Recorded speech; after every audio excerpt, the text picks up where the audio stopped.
Салом мухлисони Барселона ва канали Барсатиҷи. Расман Кансело бозингари Барселона Манчестер Юнайтед шартномаи 2 сола ба Алонсо пешниҳод дорад.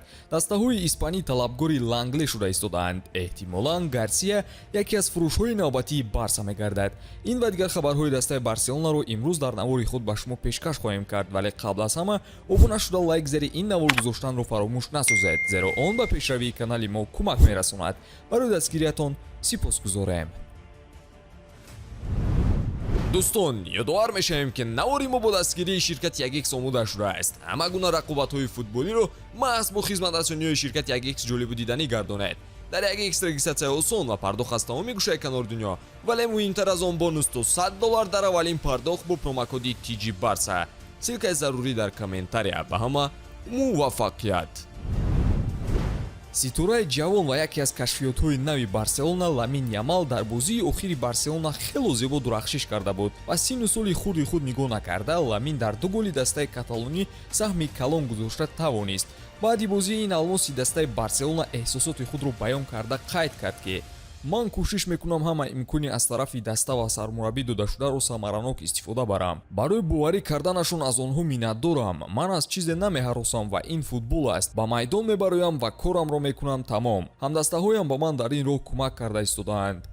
ман мушкиле дар бобати шонс додан ба бозингароне ки худро дар тамринҳо хуб нишон медиҳанд надорам. дар вақташ ман ҳам ҳамин ҳолатро доштам. Ямал таланти бузурге дорад. ба чӣ кор қодир буданашро ба ҳамагон нишон дод.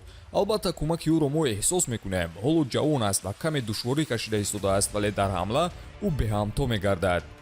бозии ӯро дида чашми мунтахабҳои футболи Испания ва Марокко маҳз ба Ямал равона гашта-аст. гап сари он меравад ки Ямал бо сабаби аз ин кишварҳо будани оилааш метавонад яке аз онҳоро интихоб кунад, аммо қарори ниҳоиро ҳоло ин футболбоз қабул накардааст. сармураббии мунтахаби Испания дар ҳайати асосӣ мехоҳад ӯро даъват кунад, аммо пеш аз он хулосаи футболбозро фаҳмидан мехоҳад. ба фикри шумо дар кадом мунтахаб баромад кардани Ямал ҳунари ӯро рушд медиҳад? Испания ё Марокко?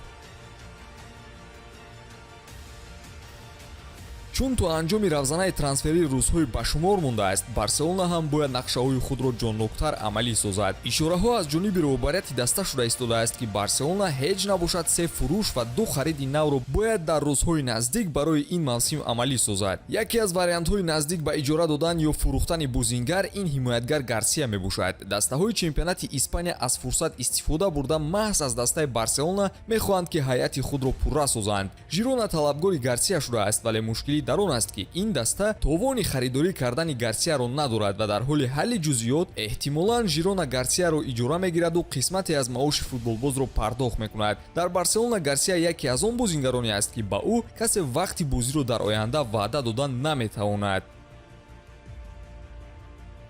дӯстон, чӣ хеле медонед равзанаи трансферӣ дар Аврупо ба анҷом расида истодааст ва хабарҳо оиди бозингарон зуд мебароянд. оиди ба Лангле диққат додани дастаи Севилия дирӯз ҳарф зада будем ва ин чиз дар ҳақиқат пеш рафта истодаасту Севилия аз дигарон дида барои ҷалби Клеман Лангле наздик аст. аммо аз тарафи дигар дастаи Бетис низ Ланглеро яке аз вариантҳои тақвият додани хатти дифои худ меҳисобад. дар қатори Лангле исми дигар бозингарон низ дар рӯйхати Бетис қарор дорад ва охири корро мо дар рӯзҳои наздик мефаҳмем ки ба кадом даста билохира Лангле ба иҷора равон карда мешавад.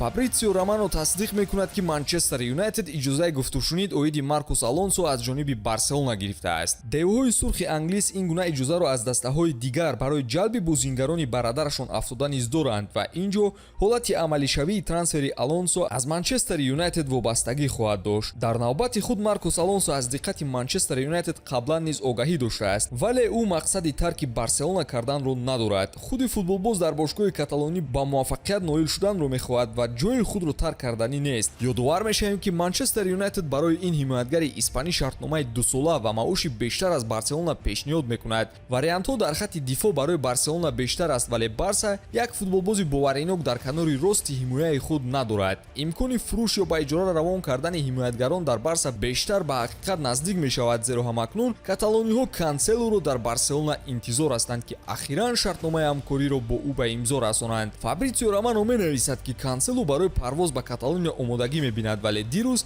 хатсайри Порту Барселона ба таъхир афтодааст. Барои ҷалби Кансело роҳбарияти Барса маблағ аз ширкати олмонӣ интизор буданд, чун миллионериҳо саҳмияҳои Барса студиоро ба ҳамон ширкат фурӯхтаанд. Кансело ройгон ба Барса иҷора равон карда мешавад ва аз ҷониби дастаи пазиро танҳо маоши футболбоз пардохт мешаваду халос. Ин иҷора дар худ нуқтаи хариди ҳатмиро ҳам доштааст, ки барои Барса атрофи 25 миллион евро хароҷот меорад. Манчестер Сити ҳуҷҷатҳои лозимаро барои анҷоми гузариш ирсол кардааст. Хави акнун метавонад оиди мавқеи ҳимоятгари канори рост роҳат бошад ва ҳайъатро тавре бароҳ монад, ки мисли соатҳои шветсарӣ ҳаракат намояд. Ба ҳамин тамом дӯстон, пайгири канали мо бимонед то аз тозатарин хабарҳои дастаи Барселона сари вақт огаҳӣ пайдо кунед.